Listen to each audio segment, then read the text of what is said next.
Selamat pagi, salam sejahtera bagi kita semua sebagai orang percaya. Hari ini hari Kamis, tanggal 4 Februari tahun 2021, kembali kita bertemu dalam suasana ibadah kebaktian kaum lansia. Maka kita segera mulai ibadah kebaktian kita di hari Kamis pagi ini, dan kita memuliakan nama Tuhan dari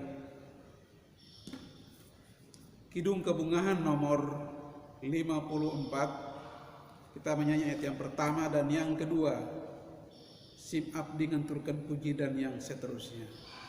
Sim abdi nganturkan puji, sembah nuhun kamuliaan, abdi kengen kebahagiaan tina sini Gusti, mugian dituyun pamparin kawantun, tumutka panyayur ama lampasin bijaksana. Sim abdi ngeukeun hormat amat tetep keamanan, najan abdi sering empat ingkarti nanti malam, mugian dituyun paparin kawantun, tumutka panyayur ama kasih bijaksana. Kita berdoa. Ibadah kebaktian kaum lansia yang kami laksanakan di hari Kamis pagi ini kami ikhlaskan dalam nama Allah Bapa, Putra, Anak, dan Roh Kudus. Menyertai kebaktian ini, dan kami percaya Tuhan hadir bersama-sama dengan kami, dan bersyukur dan berterima kasih kebesaran kuasa Tuhan yang kami rasakan dalam kehidupan kami awal pekan sampai dengan hari ini, dan kami boleh jadi melaksanakan semua kegiatan aktivitas kami sebagai orang percaya. Dan kami diingatkan, kami sadari betul bahwa setiap hari Kamis ada ibadah kebaktian kaum lansia. Ini dilaksanakan rutin hari Kamis. Maka kami mengambil kesempatan yang baik ini untuk melaksanakan tugas tanggung jawab kami sebagai orang percaya. Dan kami percaya di mana 2 atau 3 orang berkumpul, Tuhan hadir bersama-sama dengan mereka seperti kami pada saat ini. Dan kami percaya Tuhan hadir bersama-sama dengan kami, sehingga ibadah kebaktian kaum lansia ini dari awal sampai pertengahan sampai kesudahan nanti Tuhan bersama-sama dengan kami. Lewat ibadah kebaktian lansia ini juga kami diingatkan untuk mendengar kita firman Tuhan. Lewat kebenaran firman Tuhan itu menguatkan kami dalam segala hal. Dan kami percaya firman Tuhan itulah yang terbaik untuk kami gumuli dalam kehidupan kami bersama. Karena tanpa firman Tuhan kami tidak berarti apa-apa. Kosongkan hati dan pikiran kami, sehingga firman Tuhan ini mengambil tempat di hati kami. Dan kami percaya, semua orang percaya dengan satu harapan, firman Tuhan inilah yang terbaik. Berfirmanlah kepada kami dalam nama Yesus kami berdoa. Amin. Firman Tuhan yang kita baca dan kita renungkan bersama di hari Kamis pagi ini sesuai dengan jadwal yang sudah ditetapkan, maka diambil dari Alkitab Perjanjian Lama, yaitu Amsal pada pasal yang ke-12 ayat yang ke-10 sampai dengan yang ke-21. Demikian firman Tuhan. Orang benar memperhatikan hidup hewannya, tetapi belas kasihan orang fasik itu kejam. Siapa mengerjakan tanahnya akan kenyang dengan makanan, tapi siapa mengerjakan barang yang sia-sia tidak akan berakal budi. Orang fasik mengingini jala orang jahat, tetapi akar orang benar mendatangkan hasil. Orang jahat terjerat oleh pelanggaran bibirnya, tapi orang benar dapat keluar dari kesukaran. Setiap orang dikenyangkan dengan kebaikan oleh karunia buah perkataan, dan orang mendapat balasan daripada yang dikerjakan tangannya. Jala orang bodoh lurus dalam anggapannya sendiri, tapi setiap pendengarannya nasihat orang bijak. Bodohlah yang menyatakan sakit hatinya seketika itu juga, tapi bijak yang mengabaikan cemooh. Siapa mengatakan kebenaran, menyatakan apa yang adil, tetapi saksi dusta menyatakan tipu daya. Ada orang yang lancang mulutnya seperti tikaman pedang, tapi lidah orang bijak mendatangkan kesembuhan. Bibir yang mengatakan kebenaran tetapi untuk selama-lamanya, tetapi lidah dusta untuk setiap mata. Tipu daya ada di dalam hati orang yang merencanakan kejahatan, tapi orang yang menasihatkan kesejahteraan mendapat sukacita. Dan ayat yang terakhir, ayat yang ke-21, orang benar tidak akan ditimpa oleh bencana apapun, tetapi orang fasik akan senantiasa celaka. Demikian Bapak, Ibu, dan Saudara firman Tuhan yang kita baca dan kita dengar bersama di hari Kamis pagi ini. Maka lewat buku Sahabat ini, di sini dikatakan bahwa tema yang akan kita bahas bersama di pagi ini adalah kebaikan versus kejahatan. Sesungguhnya firman Tuhan ini telah kita dengar bersama, dan hari Kamis pagi ini kembali kita diingatkan bahwa apabila kita ditanya mau menjadi orang baik atau orang jahat, maka tentunya kita sepakat untuk menjawab bahwa kita semua mau menjadi orang yang baik. Ternyata dalam kehidupan kita setiap hari, hal itu tidak berlaku dalam kehidupan kita. Alih-alih menjadi orang yang baik, malah cenderung menjadi orang yang jahat menjalani kehidupan ini. Untuk itu kita diingatkan oleh firman Tuhan yang ditulis melalui Amsal, yang ditulis oleh seorang raja yang sangat terkenal pada saat itu, yaitu Raja Salomo. Raja Salomo mengingatkan kita sehingga kita dapat mempersiapkan diri kita melakukan berbagai hal kebaikan. Apa arti daripada kebaikan itu dalam diri kita? Sesungguhnya kebaikan itu yang kita jalani dalam kehidupan setiap hari. Namun lagi-lagi firman Tuhan ini mengingatkan kita. Amsal yang ditulis oleh Raja Salomo ini berisikan wejangan hikmat yang menuntun hidup kita, kebajikan dan kebijakan. Dua tulisan ini mempunyai arti yang sangat berbeda. Yang pertama kita bisa simak bersama kebajikan dan kebijakan.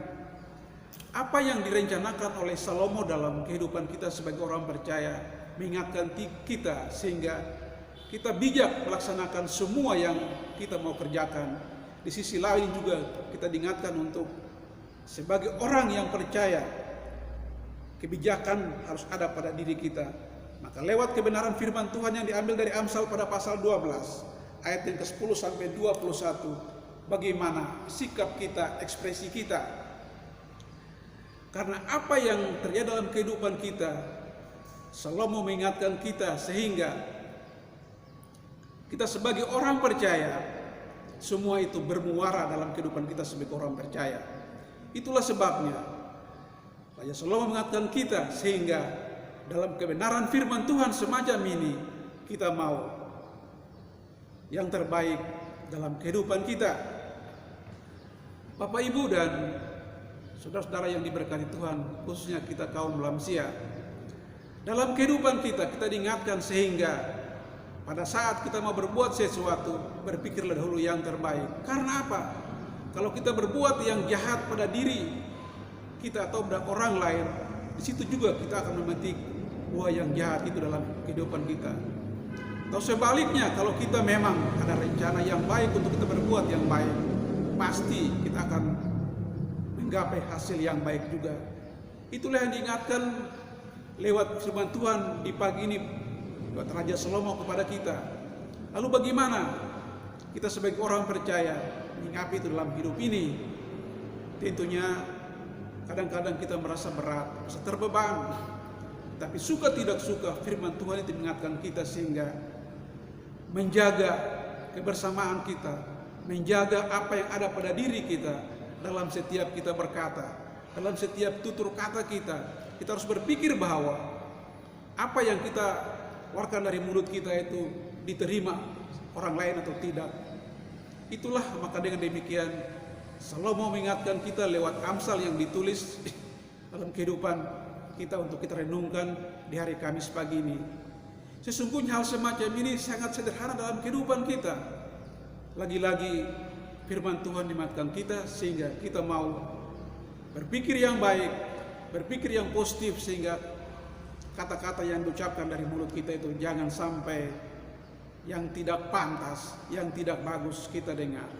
Kalau memang kita sebagai orang tua, kalau memang kita sebagai kaum lansia, bagaimana caranya sehingga bahasa dan kata yang keluar dari mulut kita bisa dilihat dan dicerna oleh anak dan cucu kita. Itulah sebabnya lewat Amsal Salomo ini sangat-sangat luar biasa dalam kehidupan kita, bahwa kita diberikan kehendak bebas oleh Tuhan untuk melakukan berbagai hal dalam kehidupan. Namun dalam kebebasan itu kita pun bijak dan bijik. Lagi-lagi apa yang dikatakan tadi selalu mengingatkan kita, Bapak Ibu, sehingga kita sangat berhati-hati, sangat berpikir ulang untuk melaksanakan apa yang terbaik dalam kehidupan kita, sehingga nantinya jangan kita sampai sesuka hati kita mau berbuat atau berkata tidak pantas, tidaklah cocok untuk kata-kata itu keluar dari mulut dan lidah kita. Bapak Ibu dan saudara yang diberkati Tuhan pasti punya pengalaman hidup. Saya juga pernah pengalaman hidup yang dipikir-pikir pada saat itu memang sangat luar biasa, yang saya rasakan tidak pantas untuk dilamatkan kepada saya. Tapi saya tidak bisa berbuat apa-apa pada saat itu. Saya bisa cuma telan ludah untuk mendengar kata-kata mereka. Mereka bisa ngomong, punya apa sih kamu? Bahkan saya diusir. Tetapi itulah, saya tidak lupa dengan apa yang pernah terjadi pada diri saya itu, dan berjalannya waktu semua itu akan terjawab. Dan itu semua ada pada diri kita. Bapak Ibu dan saudara yang diberkati Tuhan, kalau kita lihat juga apa yang ada di sekeliling kita, kalau kita melihat lewat mass media cetak maupun elektronik, si A menghujat si B dan seterusnya, tetapi si A dengan ketulusan hati, dengan kebesaran hati bisa berkata bahwa biarlah Tuhan yang membalas itu semua. Kita diingatkan oleh firman Tuhan ini sehingga kita mau berbuat sesuatu, kita harus berpikir bahwa apa yang kita buat itu baik atau tidak. Bapak Ibu dan saudara-saudara yang diberkati Tuhan, sebagai orang percaya khususnya kaum lansia, jika kita terus melakukan kebaikan, bijak, dan bijaklah dalam berkata dan melakukan berbagai hal. Siapkan diri kita untuk melakukan berbagai kebaikan di tengah kehidupan kita. Kelanjutannya adalah wejangan hikmat. Sesungguhnya kalau kita berbicara tentang wejangan hikmat itu, maka sesungguhnya hikmat itu ada di tengah-tengah kita. Hikmat itu tidak jauh dari kehidupan manusia. Hikmat itu sesungguhnya kita sebagai manusia, kita menerima itu dengan kebesaran hati kita. Karena apa? Orang yang mau menerima hikmat dalam kehidupan mereka, termasuk kita, maka hikmat itu lebih berharga daripada emas, perak. Maka dengan demikian, hikmat itu mempunyai satu alasan yang pasti. Hikmat adalah sesuatu yang luar biasa dalam kehidupan manusia.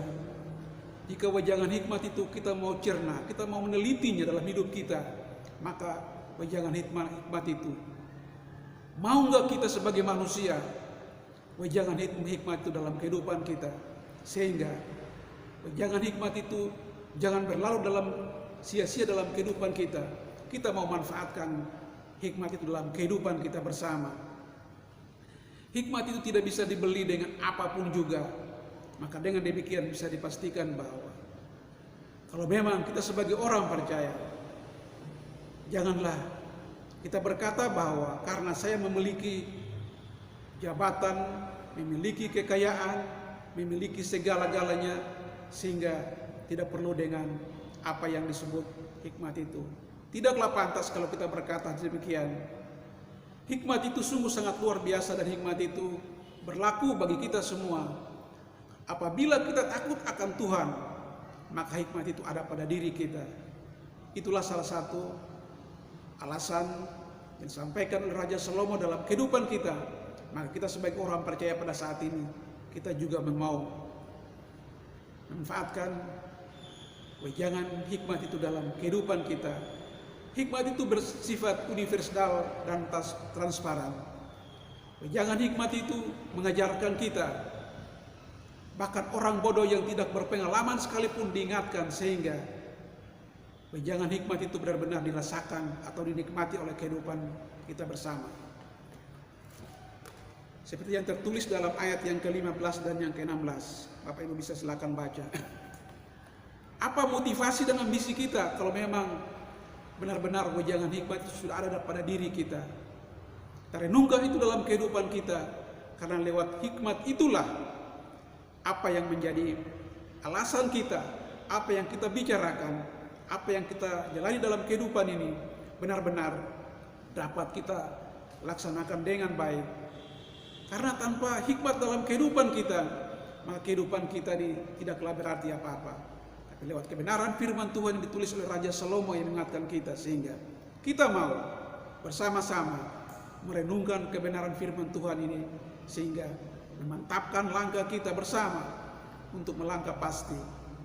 Sekalipun banyak hal yang terjadi di tengah-tengah kehidupan kita pada saat ini, percayalah bahwa lewat kebenaran firman Tuhan ini, iman kita semakin bertambah baik, dan kita diingatkan sehingga semuanya lebih baik ke depannya. Kiranya kebenaran firman Tuhan mengingatkan kita, dan kuasa dan kehendak-Nya terjadi bagi kehidupan kita bersama. Tuhan Yesus memberkati kita semua. Amin. Sebelum masuk dalam doa syafaat dan doa sempurna Bapa kami, kita akan memuji Tuhan dari pelengkap gedung jemaat PKJ nomor 201. Saya mengingatkan lagu ini pada tahun 2012. Pada saat itu Bapak Pendeta Yanto perintahkan saya berangkat ke pos kebaktian Pebayuran. Saya pimpin kebaktian di sana. Saya berangkat jam 4 pagi karena pada saat itu saya masih di Mes Indo Barat. Saya berangkat pimpin kebaktian di sana. Lagu ini mengingatkan saya. Lagu ini sungguh sangat luar biasa, karena di tahun itu, tahun 2012 itu masih dipercaya sebagai majelis sehingga diutus untuk melayani di sana. Kita memuji nama Tuhan lewat PKJ nomor 201 ini, ayat yang pertama saja. Sering ku tanya pada diriku, akhir hidupku yang fana, jangan sampai terbuai jiwaku di dunia gemerlap, dikala hariku semakin senja, jiwaku letih, tubuh pun lemah, cahaya hidup semakin redup, sering meratap mengeluh. Dengarlah Tuhan doa dan keluh, biar ku tentram meskipun dalam kemelut. Kita berdoa Bapak Ibu. Kepadamu ya Tuhan kami datang sembah sujud kami, biar jiwa kami tentram. Kami selalu mendekatkan diri kami kepadamu ya Bapa. Bapa, dalam nama Yesus terima kasih kesempatan yang baik ini. Kami tidak sia-siakan dalam hidup kami, tapi kami memanfaatkan. Kami percaya setiap kali kami melangkah, Tuhan hadir bersama-sama dengan kami, memantapkan langkah kami dalam kehidupan kami, sehingga kami melewati semuanya dengan baik. Kadang dalam kehidupan ini, keluhan kami selalu ada sebagai manusia. sebesar apapun keluhan itu, ternyata Tuhan luar biasa baik, memberikan kami hal-hal yang baik, mencukupkan segala kebutuhan sesuai dengan apa yang kami lakukan, kekuatan kami yang Tuhan berikan, kebersamaan kami untuk memuliakan Tuhan selalu ada pada diri kami, ada niat yang baik. Maka kami sebagai orang percaya, khususnya kaum lansia, kami lupakan semua hal yang baik dan kami datang di hari Kamis pagi ini memuliakan nama Tuhan lewat ibadah kebaktian, lebih-lebih firman Tuhan tadi. Firman Tuhan tadi berbicara tentang bagaimana sikap seseorang. Kalau ditanya mau jadi orang baik atau orang jahat, pasti menjawabnya menjadi orang baik. Ternyata dalam perilaku kehidupan setiap hari jauh dari apa yang dijawab itu. Itulah tabiat dan sifat manusia. Tapi kami mau dipres, kami mau dengan segala kuasa dan kehendak-Mu ya Bapa. Kami merendahkan diri kami kepada-Mu ya Tuhan, dan kami mau segala apa yang dititahkan lewat kebenaran firman Tuhan. Kadang apa yang kami pikirkan terbalik 180 derajat dalam kehidupan kami. Itulah sifat manusia. Tapi hidup ini biarlah Tuhan yang kendalikan. Ada suka dan duka yang kami lewati bersama dalam kehidupan kami, khususnya kami kaum lansia. Pada minggu-minggu lalu kami kehilangan seorang lansia, mantan majelis juga di jemaat kami. Tapi itulah yang namanya manusia, tidak luput dari hal semacam itu. Bapa di surga, kami datang, rendahkan diri kami dan kami mohon berkati kaum lansia yang sakit, yang terdapat kami sebutkan nama satu persatu. Tuhan tahu kaum lansia itu lambat dalam segala hal melaksanakan kebutuhan. Tapi inilah nyata dalam hidup.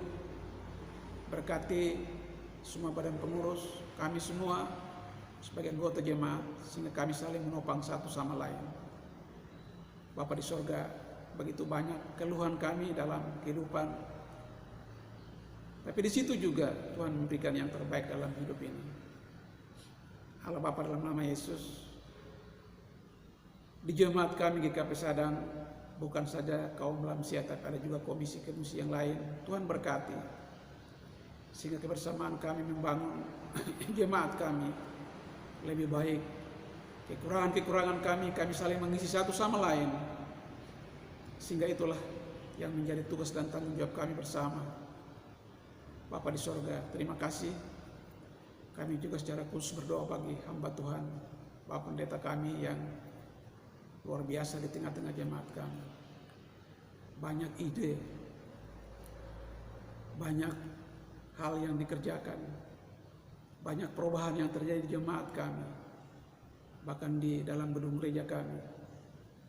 Kerja keras dan ide yang baik disalurkan lewat apa yang telah kami lihat pada saat ini.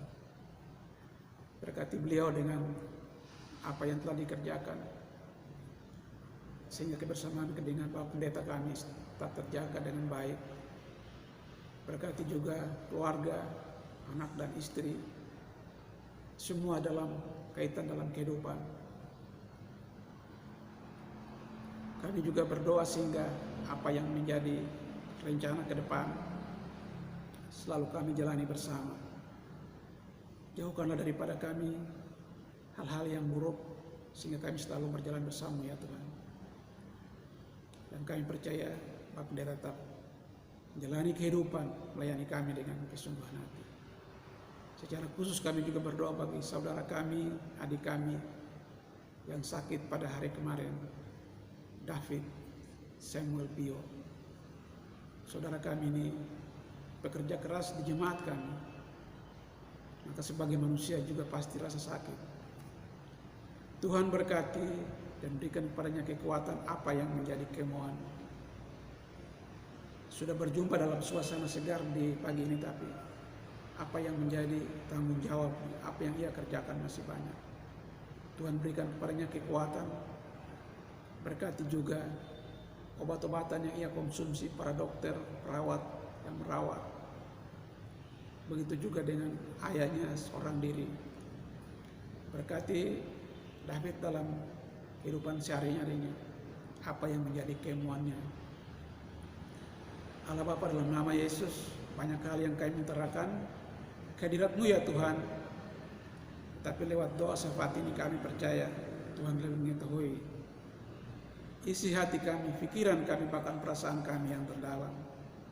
Kami percaya setiap kali kami berada dimanapun, kami siap melaksanakan tugas kami, dan kami mohon kuasa serta kehendak-Mu ya Bapa. Kami sadari betul bahwa doa syafaat kami ini belum sempurna, kami mohon disempurnakan dengan doa sempurna yang telah Tuhan Yesus ajarkan kepada kami. Demikian, Bapa kami yang ada di sorga, dikuduskanlah nama-Mu, datanglah kerajaan-Mu, jadilah kehendak-Mu di bumi seperti di sorga. Jadikanlah kami pada hari ini makanan kami yang secukupnya. Ampunilah segala kesalahan kami, seperti kami juga mengampuni orang yang bersalah kepada kami. Dan janganlah bawa kami ke dalam pencobaan, tapi lepaskanlah kami daripada yang jahat. Karena Tuhanlah yang punya kuasa dan kemuliaan terus kekal sampai selama-lamanya. Amin. Demikian ibadah kebaktian kaum Lamsia dari Kamis pagi ini. Tuhan Yesus memberkati kita semua. Terima kasih.